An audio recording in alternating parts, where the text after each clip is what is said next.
give us the launch codes. Hope you're all doing all right. We're not going to do the normal... We're not going to spend 30 minutes talking about, like, the local news or whatever, because we're actually filming this the next day. You know how it is starting a podcast. You gotta, like, record a bunch of episodes, like, day of, and then give yourself a buffer. Whatever. So, in the interest of padding out more content, us armchair nobodies, Tom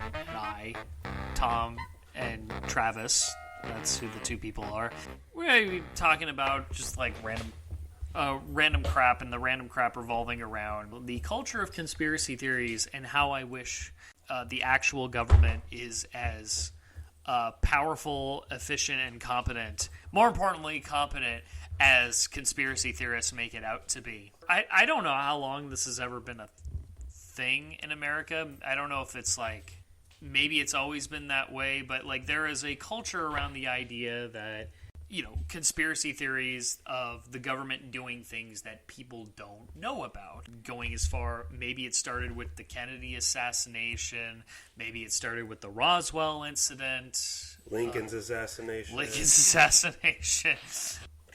Conspirators, conspiracy, all that fun jazz. And now, you know, we're in an era where now, like, Elon Musk is in the process of, like, running significant parts of our government and probably has our social security numbers, of which, like, I will remind you that Elon Musk pretty much ruined Twitter. Like, I heard someone describe the way Elon Musk runs Twitter as, like, how a 12-year-old would simulate being an owner in Madden, like being a franchise owner.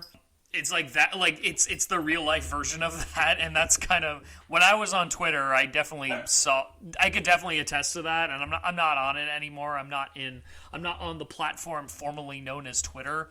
So it's like, oh yeah, let's have that guy being the guy that runs the Department of Government Efficiency, which is also known as Doge, which that was done on purpose. So we just got like a clown show where America has turned into a clown show, and the government still scary, but scary in like, oh, this whole thing's just being run by like incompetent morons, not sinister masterminds that are always 3 steps ahead. And I'm like, can we go back to that, please? If we ever had it. If we ever had it at all.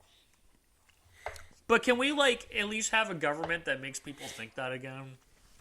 Is there a conspiracy that comes to mind for you that you would like to talk about, or one that's been on your mind? Well, I've recently been watching the X-Files. Ran from 1993 to 2002. Huge hit in the 90s. My parents used to watch it. My parents used to kick me out of the living room when they wanted to watch it because it was too scary for me. And in fairness, I understand. If you don't know, that show's about like 2 FBI.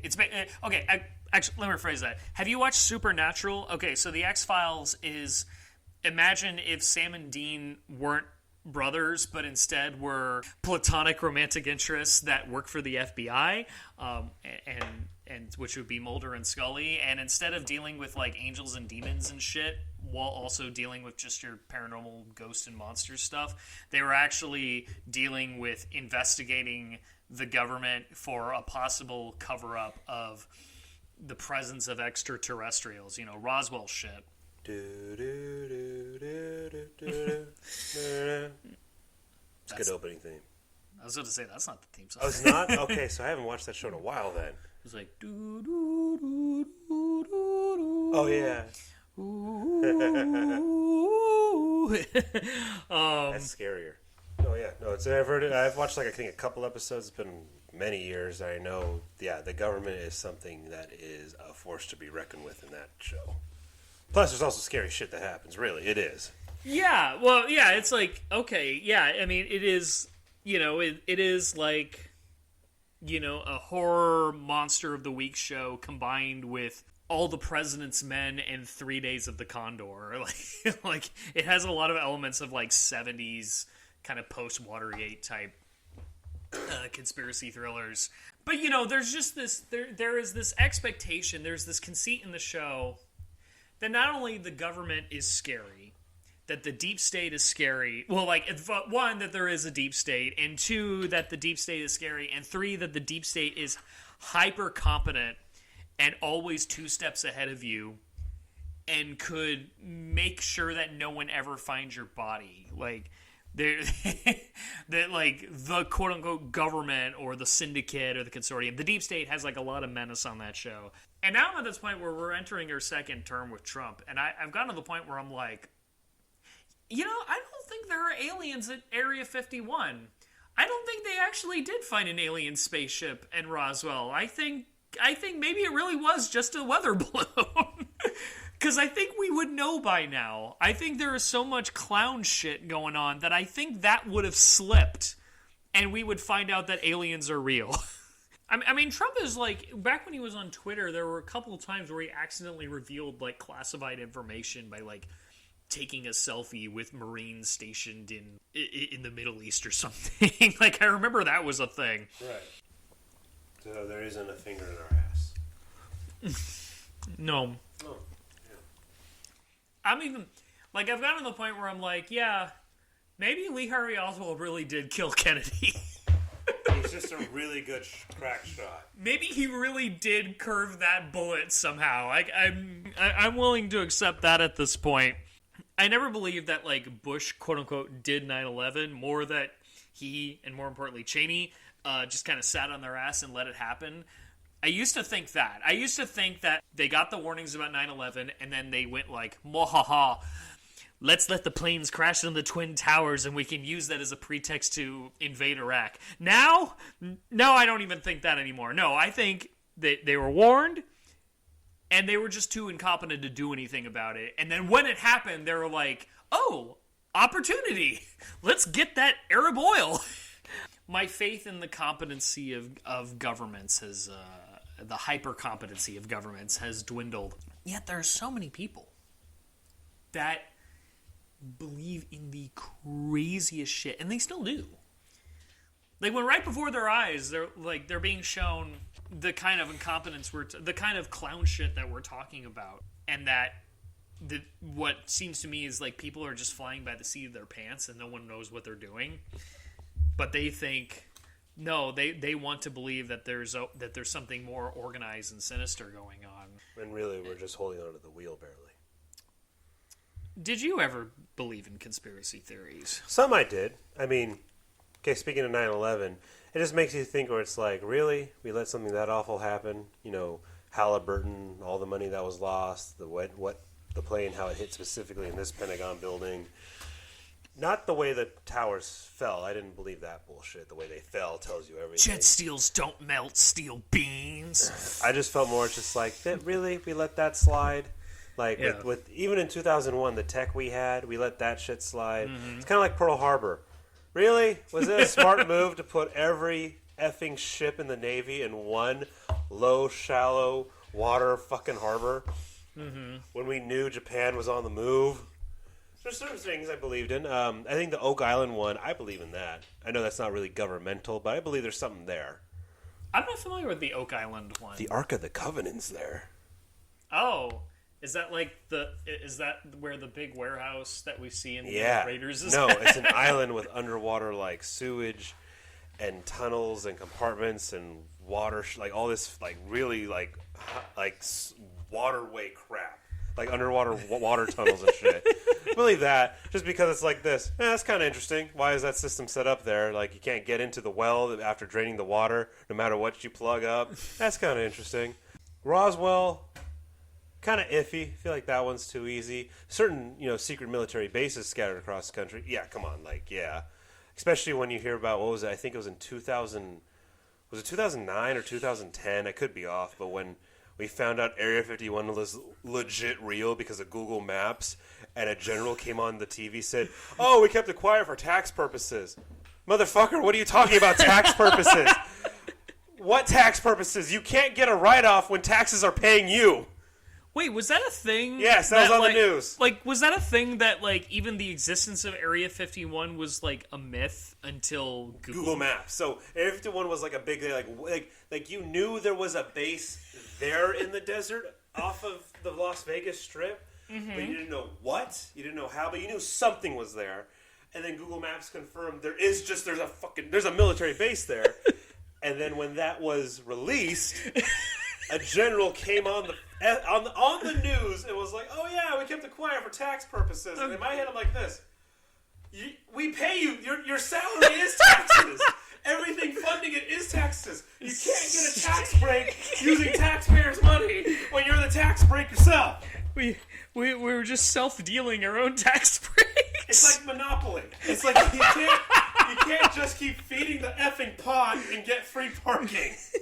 That's not how that works. It's like how the NSA, like, the government denied the NSA's existence to where it was nicknamed No Such Agency, and then eventually the government says, no, we do have, like, a domestic version of the CIA. That is real. Next question. Yeah, that's it. That's it.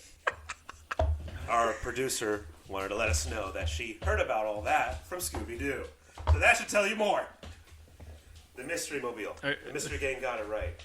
But what I'm saying, so I believe in like certain things. There's certain things I believe in, other things I know that are complete, like, either, no, that's not true, or like, you're a nutbag, like Pizzagate. Like that nutbag shit. Or the most well-known nutbag conspiracy, like you're just, I think, you really are a piece of shit to think that. Sandy Hook, that conspiracy one where they're all child actors, no one really died.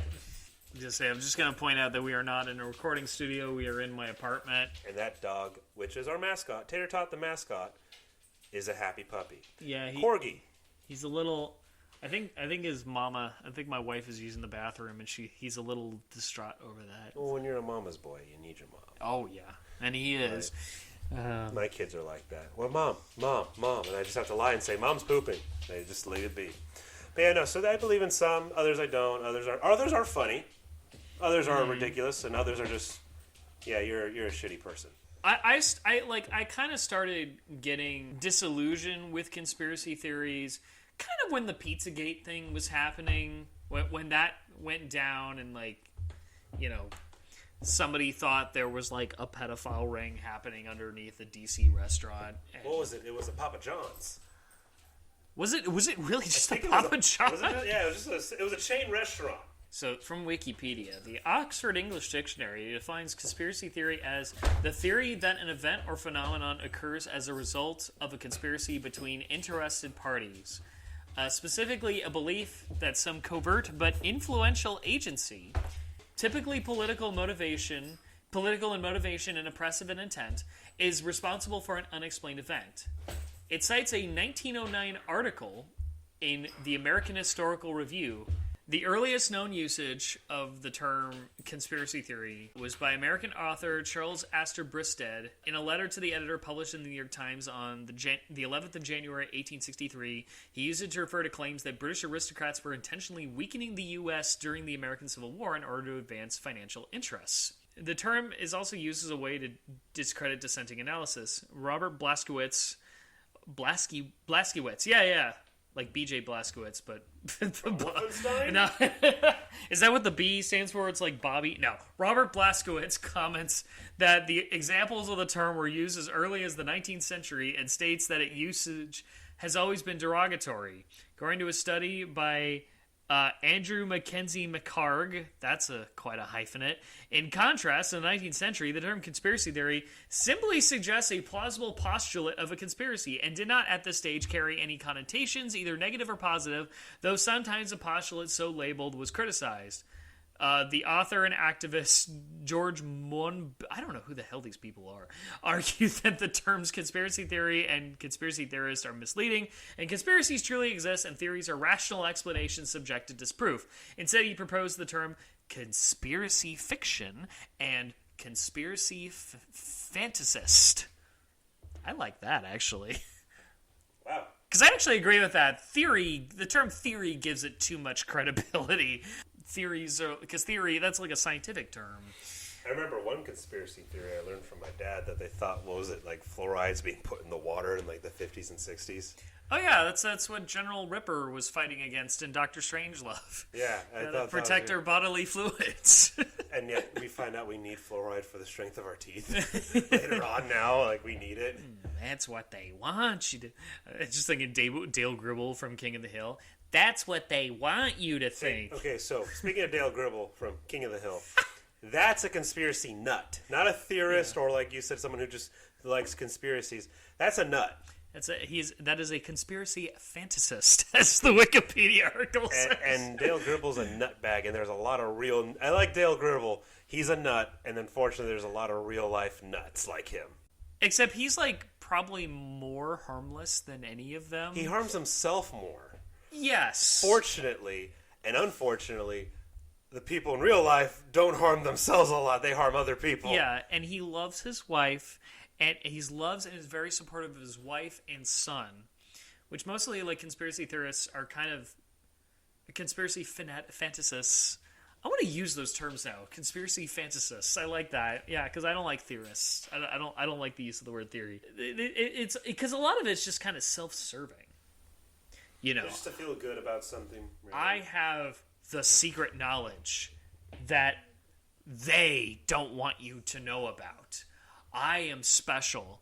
Please make me special that I have the special knowledge. Do you think they like that because they feel a little alone and they want to feel a part of something and feel smarter than actual academics and people with a degree? Yes. There's also a reason why a lot of conspiracy theorists are also...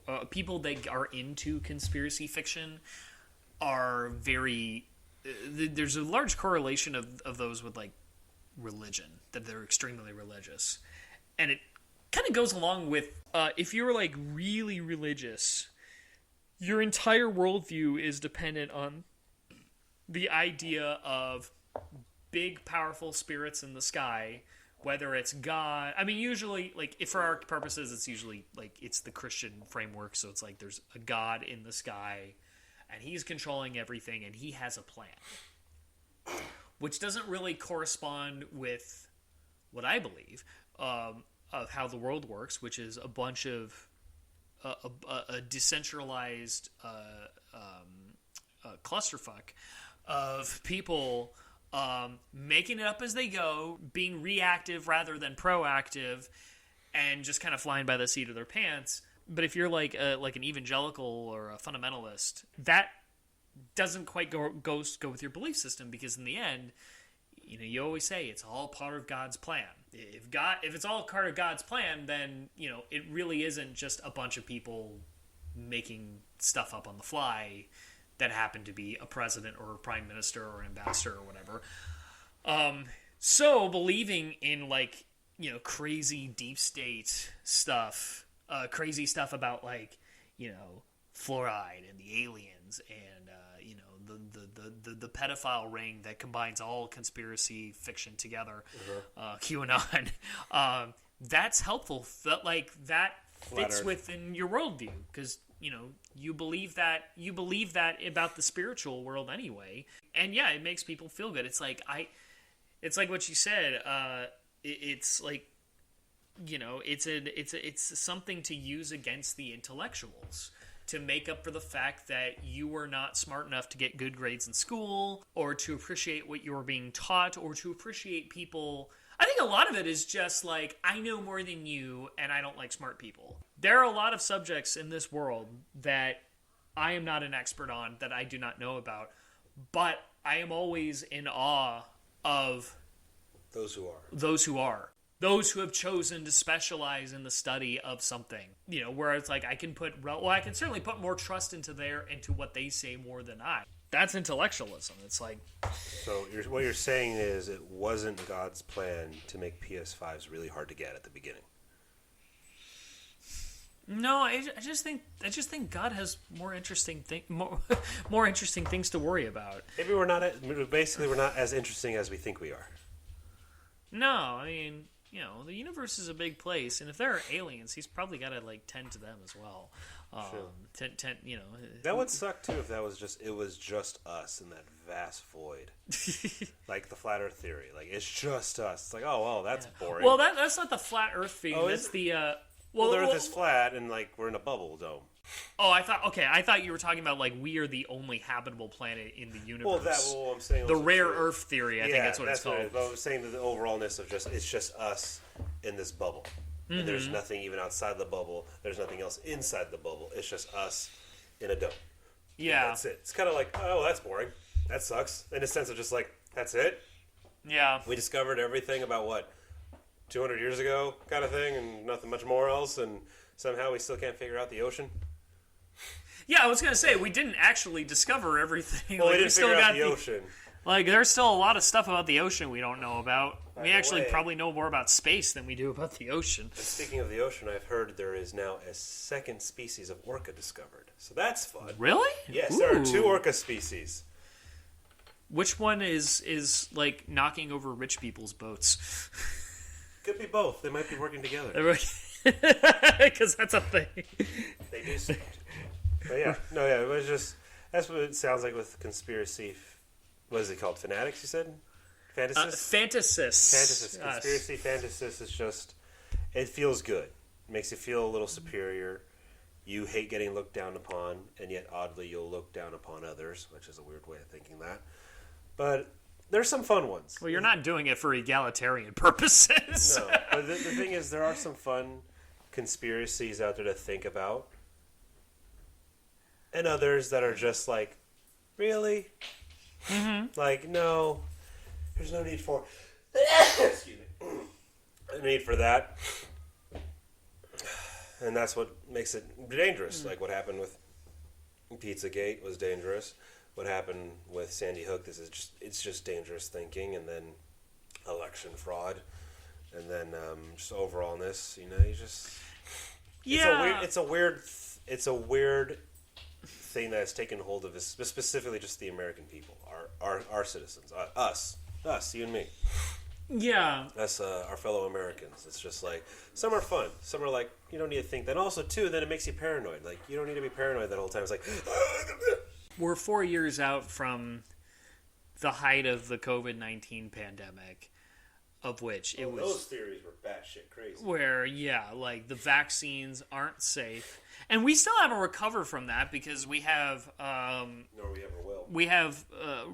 we got Robert F. Kennedy Jr. Doing the whole... Yeah, I don't like him either, Tater Tot. Yeah, the mascot is weighing in with Dad. He's gone outside. He's leaving the room.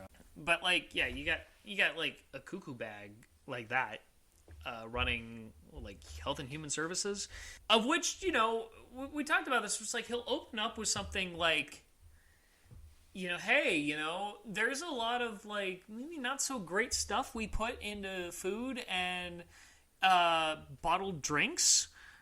Which maybe we've been saying though since like the effing 50s and 60s. Yeah, and nothing new. He's not saying anything new. And it's like that's fair. And if you've gone to other countries, like last summer, my wife and I went to our honeymoon in Ireland, and their soft drinks are not the same that they do here. In fact, like even their Pepsi, their Coke. Their Coke there is Mexican Coke. Like Mexican Coke is like, Coke with sugar instead of like sweetener, artificial sweetener. No, it's just sugar. We call that Mexican Coke here. In Ireland, they just call it Coke.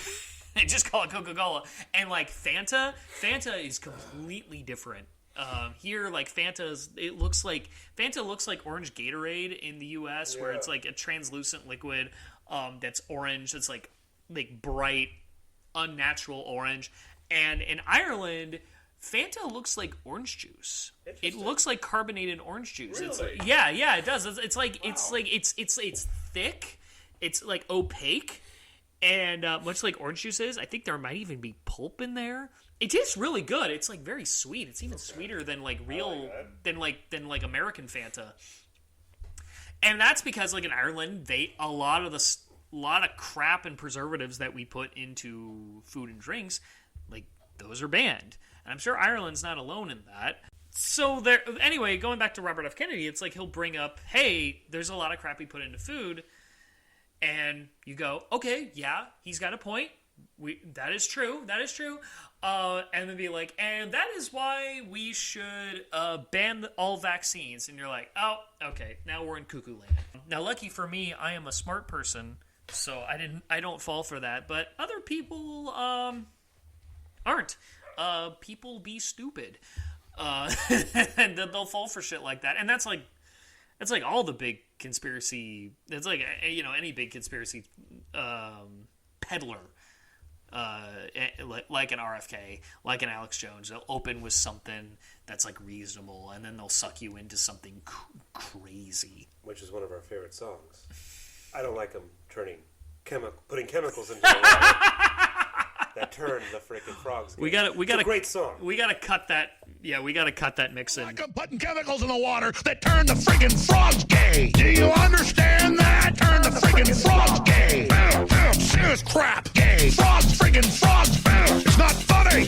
I'm gonna say it real slow for you. Gay. Frogs. I think I showed that to you, and that was like your introduction to Alex Jones. That was my introduction to everything Alex Jones. That's a great way to introduce someone. If you must, which you probably shouldn't. There's no need. If you must introduce someone to Alex Jones, just show him the gay frogs video. What? Tater Tot likes it. Yeah. You're gonna be hearing the dog a lot, folks, because he's our mascot. Well, we're pretty low budget here, actually. So once we get that fancy studio, Tater Tot will still be with us. Doesn't matter what happens. He's gonna take him with. We're gonna take him with us. That way, once we get our Spotify deal, by God, Tater Tot's gonna still be in the motherfucking studio, in the recording studio. Tater Tot will come with us everywhere to interviews with other podcasters and all that. Oh yes, absolutely. When I started watching the X-Files again, kind of coming off this like,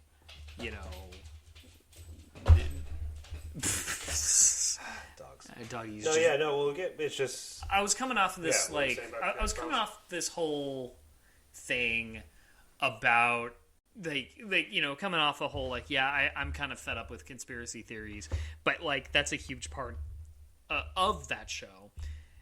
Particularly with the character of Fox Mulder, played by David Duchovny. And then I kind of realized as I was watching it, it's like, okay, why is this working on me still? Why am I buying into this? And there's a few reasons why it works on the X-Files. And some people say, like, the fact that the X-Files engages in that crap means that, like, a lot of it hasn't aged well. But I think there's some substantive differences. Like, in that show, Mulder doesn't believe in conspiracy. If you don't know the show, the angle is, like, David Duchovny plays Agent Fox Mulder, and he believes in like a bunch of. He wants to believe. That's his theme. I want to believe. He wants to believe in a bunch of stuff about like the paranormal and government covering up the presence of extraterrestrials. And his partner / eventual love interest, Dana Scully, played by Gillian Anderson. She's the skeptic. She has a medical doctorate. She's the one that kind of reels him back, be like, wait a second, there might be a plausible explanation to all of this. And then often there isn't.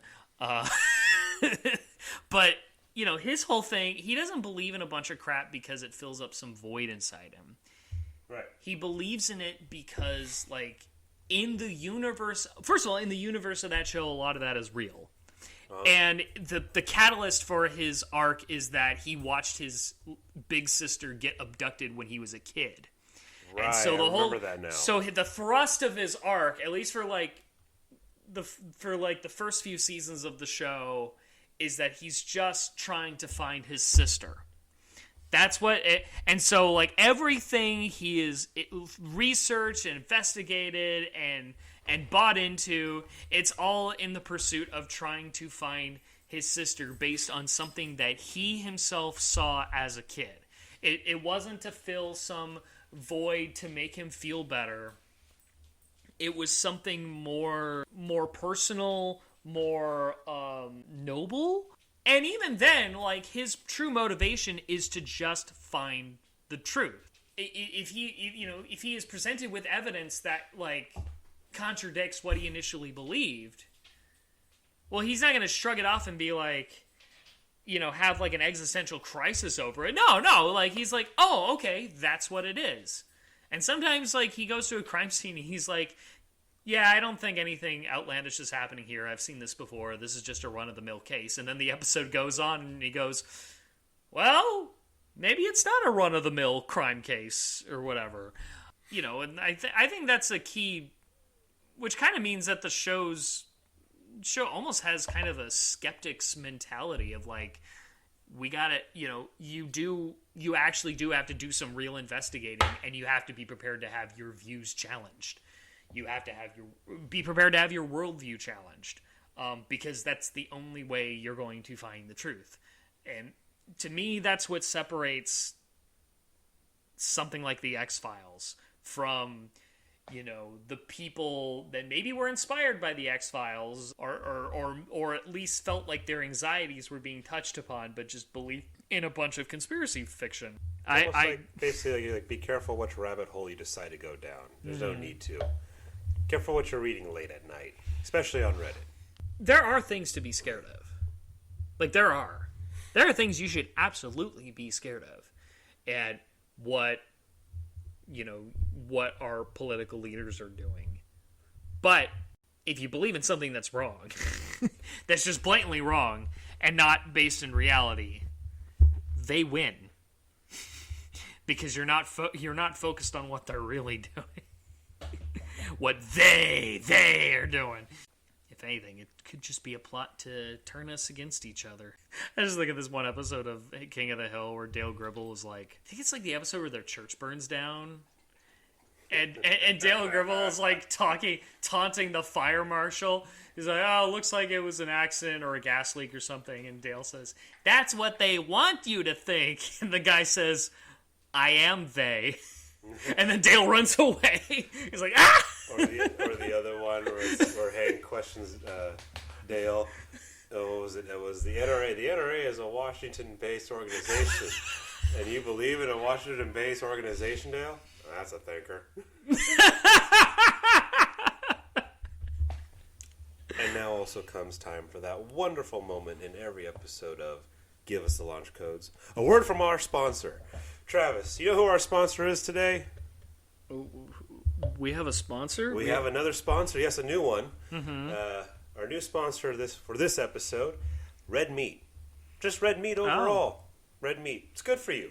It's nice. Tastes good in a burrito. Tastes good in a sandwich. Tastes great over fries and chips, which is called nachos, or carne asada fries, enchiladas, tamales, empanadas, steak, all that good stuff. Red meat. Don't have too much of it. Might give you diabetes. Don't have too less of it. You need it for the iron. Oh, look what happened to Orson Welles when he had, 2 steaks a night? 2 steaks a night and 2 baked potatoes a night. Like, he ran on a diet like that. Plus all the scotch. But yeah, so just everybody, I want to let you know that's our sponsor today. Red meat. Great to have. Red meat's great. We all love it. You can have it raw. You can have it well done. And if you're a weirdo, you can have it extra, extra, extra well done. And then we will politely and firmly ask you to leave. If you ask me at my grill to give it to you that way. You're getting it medium rare, and that's it. That's how steak should be. It's another King of the Hill joke. Bobby? By the way, check out King of the Hill. Great episode. Great show. All right, let's see. Other conspiracies that are out there, just fun little ones. Any other TV shows ever have conspiracies and within their show? Well, a more fun show I told you about that has like conspiracy. That would be Stargate SG-1. Ooh, and kind of the broader Stargate franchise as a whole. What's their conspiracy? The entire show is like it's not about people like trying to figure it out. It's just like, oh no, you're following characters in a secret government program that no one knows about. Yeah, because like Stargate is about like we find this ancient device in Egypt that could travel to other planets, basically create like a wormhole that you could just walk through and boom, you're on another planet. It made for kind of a silly movie that Roland Emmerich directed in '94 with Kurt Russell and James Spader, and then it turned into a much better TV show that was like a sequel to that called Stargate SG-1. But the idea is like this is a secret government program to like send people to travel to other planets and do battle with evil space aliens that's run by the U.S. Air Force in like beneath the Cheyenne Mountain Complex in Colorado Springs. And there's episodes where they talk about like, oh, what would happen if this ever went public? It would be mass panic. We have to keep this a secret. And sometimes there's like an episode like when they want to save money and they don't want to build a set on another planet or whatever, they just have an Earthbound episode. Someone knows of the Stargate program's existence and we got to see what they're going to do with it because it's a threat to national security. It's a franchise I love a lot. It's maybe the greatest piece of U.S. pro-interventionist propaganda that's ever been made. Like in the first movie, like in the original movie, they go to like a desert planet full of like coded Middle Eastern people that are like being ruled by an alien that is posing as Ra, the sun god, and then all the military hoorah, no, that's Marines, they're Air Force, whatever, you know what I mean, all the military guys, they give them like guns, they give them like automatic weapons, whereas like Star Trek, the theme is like, oh, we shouldn't interfere with other cultures, we should let them develop naturally, it's not our place to play God. In Stargate, the theme is your gods are fake, here's a machine gun, let's go kill them together. And so you just have these image of like these these desert Middle Eastern coded people, even though it's technically another planet, but it's like a desert planet. One of them is like this kid and he's holding like an M16 up in the air, like, yeah, we're gonna fight back. And it's like, oh my god, the United States has just sponsored like a third world coup. And we're rooting for it, even though historically that's almost never ended well for us. But it's great. The franchise is great. And yes, it was on during our so-called war and terror when we tried to do that exact shit in real life. Two different results than how it's portrayed on television. I got a conspiracy theory for you that is actually a real one. Hitler didn't die in 45. Okay. What was it? He died in 54 or 56. Like he got out and stuff like that. Yeah. Oh. I just know that's just a ridiculous like one where it's just like this. How about he's just dead? Who gives a shit? He did die. He died in the bunker. He died here. No, he got out to Argentina. He's alive, folks. I know that's just a silly conspiracy theory. He lost, and it's like, hey, he lost. He hasn't done anything as of late. Like I remember hearing about that conspiracy theory in Hellboy. The first Hellboy movie, what was it, with Ron Perlman? Ron Perlman, yeah. Yeah, the first Hellboy movie where, he's was it the new guy is being told by the professor, just like, you know, the occult wars ended in 55 when Hitler died. It's like 45. He died in 45. Oh, did he now? I was like, I don't know. And the other there's more conspiracies with Hitler too. Yeah. One, he found the Spear of Longinus, and that's how he became the main political power and dictator in Germany. Do you know what that is? The Spear of Leonidas? No, Longinus. Longinus. I don't know. That's the one. It's the spear that punctured Christ on the cross. And whoever holds that, the power grows tenfold. That's a real thing. Okay, yeah. I think I've heard of that, yeah. He found that. It's like Indiana Jones. He's like, yeah, I'm doing a war on three fronts. Indiana Jones. Hitler is doing a war on three fronts, but at the same time can fund a super well-equipped archaeological expedition team around the world to find all these hardcore religious artifacts like the Ark of the Covenant, the Spear of Longinus, and all this other stuff where like Hitler really believed in the occult. In fairness, that movie took place. Those movies took place between the years 1935 and 1936. All the original three, that is. So that was before the invasion of Poland. They probably had some more money to spare at that point in time. Before the Blitz? I imagine that in the universe of Indiana Jones, they pulled back. Well, actually, no, they did that shit in real life. They just didn't find anything. No, yeah, like they actually did do that. The Nazis really did hunt down for like religious artifacts while also in war. Yeah, and I don't know if that was because maybe some of them believed in mystical powers, but I think some of it was just, oh, this will offer us more legitimacy as like a master race power. The Ark of the Covenant's a great weapon when you see it in real, when you see what it does. Just open it and everyone dies. You can't exactly target it at anybody. No, you just gotta send a group of people in and they're like, well, those troops are gonna die when they open it, but everyone else around them will. It's like, why did we use that? Why did we use the Ark of the Covenant when we attacked Japan? Just like, we'd open it And drop it. and then drop it from a plane, and then we wouldn't have like all this radioactive destruction. Just a bunch of people. We'd have all these like disfigured carcasses. Do you want to know? Do you want to know why we didn't use the Ark of the Covenant, Travis? Yeah. Because if we didn't use the nuclear bombs on Hiroshima and Nagasaki, we wouldn't have anime and manga.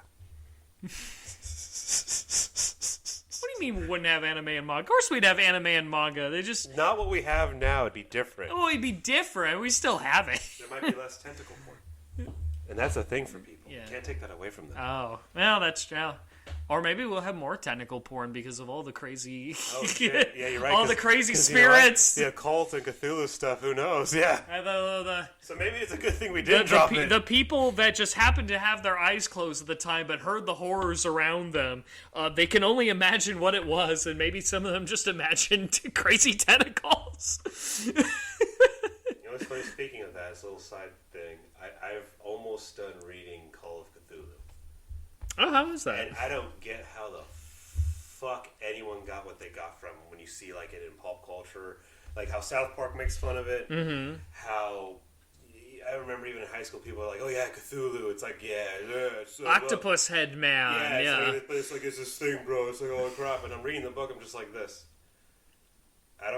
It's just a criminal case, and just want to find out a little bit more. So far, I still got to read chapter 3, but the first 2 chapters just weird shit's happening in the bayou.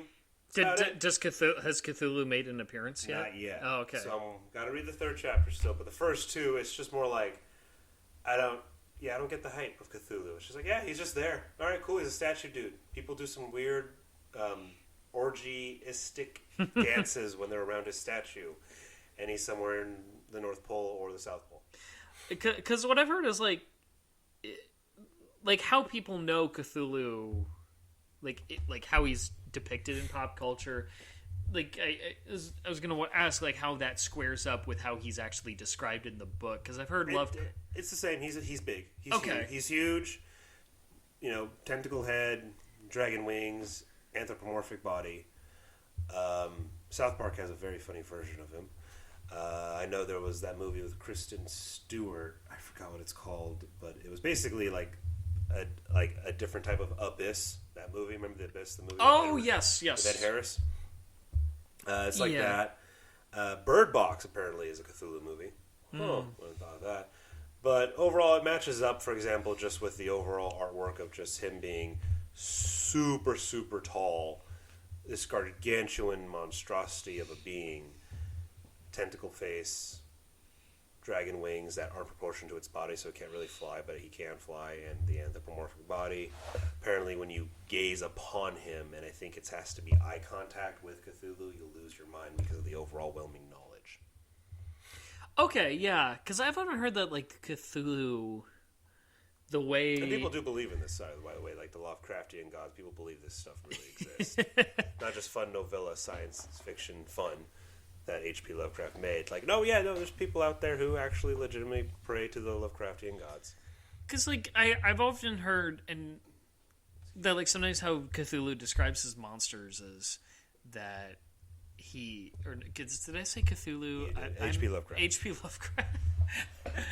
Maybe he was Cthulhu all along. Cthulhu wrote these books. Yeah, how H.P. Lovecraft would write these stories is, like, he wouldn't be, like, so...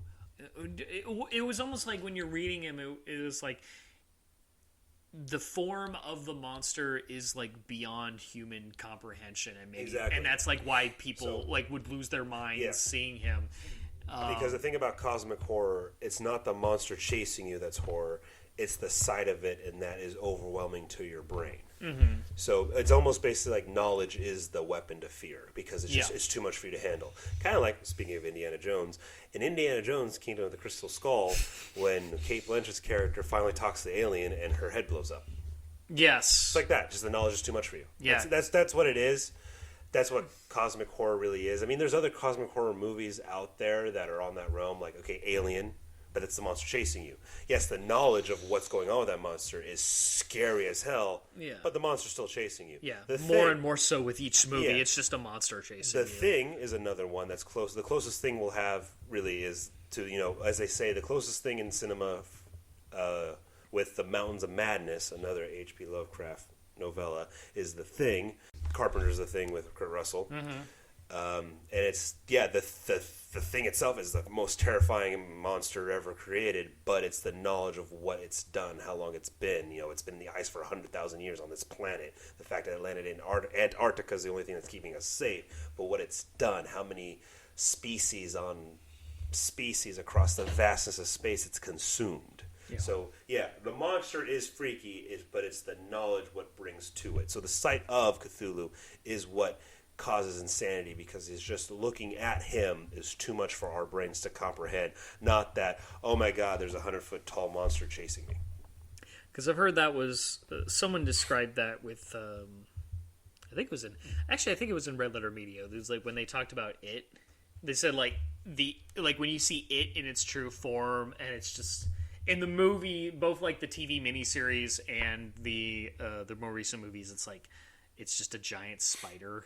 But in the book, apparently, the description is more vague about that, kind of borrowing from the idea of it's like you cannot comprehend its true form. It is so alien that it's hard for a human being to describe.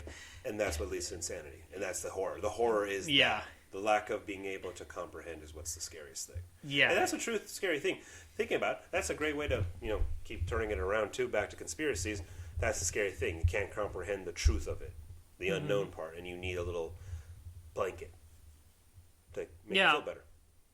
Yeah. It's like the knowledge that the world is a complicated place is too much for people to handle. So they need to simplify it with some crazy BS. Yeah, which they think is scary, but it's actually comforting. Yeah. No, it's okay. It's just a bunch of sinister Jews running it all. We didn't even talk about that. We didn't even talk about how there's Jews run Hollywood. Well, we didn't even talk about the layer, how there's a whole anti-Semitic, how most popular conspiracy theories actually started off as just blatant anti-Semitism, and I feel like we kind of did a disservice to this discussion because that's a thing. I mean, that's the big one is Jews run Hollywood. The Holocaust was never real. Yeah, they run the banks and all of that, and it all. And the core, there's actually a document where a lot of that was kind of, some of that had been existed for hundreds of years, but there is a document that a lot of that was codified. It was a big hoax. It's called the Protocols of the Elders of Zion, and it was an infamous hoax document that someone manufactured, but it was supposedly I don't know, the great, these Jewish elders that control everything, and it's like their meeting minutes or something. Like a Hebrew Illuminati? Yeah, it's basically that. And it was, there's still countries that accept that as real, even though it's not, even though it's a proven fabrication. But and a lot of those countries are in the Middle East, sadly. It's it's sadly either way, but there are countries that teach that as oh yeah, this is what the Jews want. And they teach that as a real thing. Henry Ford was kind of instrumental in bringing that to the United States. Henry Ford, the guy who founded Ford Motor Company, big American auto tycoon. Fun fact about that, he and Hitler were kind of buddies. He almost did he almost had a business deal. There was actually plans for them to have a business deal for Ford to start making cars for Germany, but they would be small for German roads, because Hitler was hey, every German should have a car. And eventually that didn't work out, but it did prompt the creation of Volkswagen, the people's car, which is what that means, and that's how you got the VW Bug. Herbie the Love Bug. That's how you got. Yeah, you can thank Hitler for Herbie the Love Bug. And a great Disney movie, Herbie the Love Bug. It's hilarious. And so it's like now, so that's another thing when I hear like a conspiracy theory of like that implies some sort of unnamed cabal or like ambiguous consortium of people doing all the bad things in the world. I just want to say, you mean Jews, right? Just say Jews. Just say Jewish people. You mean Jewish people. Even if you don't actually think that is where you got that conspiracy from, even if you didn't realize it, that's where you got it from. It makes as much sense as fluoride in the water. Well, that does make sense. That actually does make sense. That one makes sense. The other stuff's bad. That actually does. Oh, the point is, it makes as much sense in that it doesn't at all. If you like believing in a lot of conspiracy fiction, there's a chance you might be 2 steps away from being a Nazi. I also too, if you like reading about it, just take it easy. Be calm about it. You don't need to go further. It's just fun ideas, fun little random stupid stuff. Sometimes true, sometimes not. Sometimes silly. There are some silly ones out there. Fun silly ones. Other than that, though, but just don't get too crazy with it, guys. It's okay to believe that the world is a complicated place. It's okay to believe in that. And there's not a bad group of people out to get all of us. It's if you're you will lead a healthier life if you wrap your head around that the world is complicated and the people running it, the people with the nuclear launch codes, don't know what they're doing, which is why you should give those codes to us. And stop reading online forums. Read more than just online forums. A lot of other stuff out there to read. And also just being outside. Read food. Touch grass, as the kiddos say. Oh yeah, that's right. That's a new phrase, right? Touch grass? Yeah, go touch some grass. Touch some grass, yeah. I've touched grass. Mm-hmm. I'm allergic.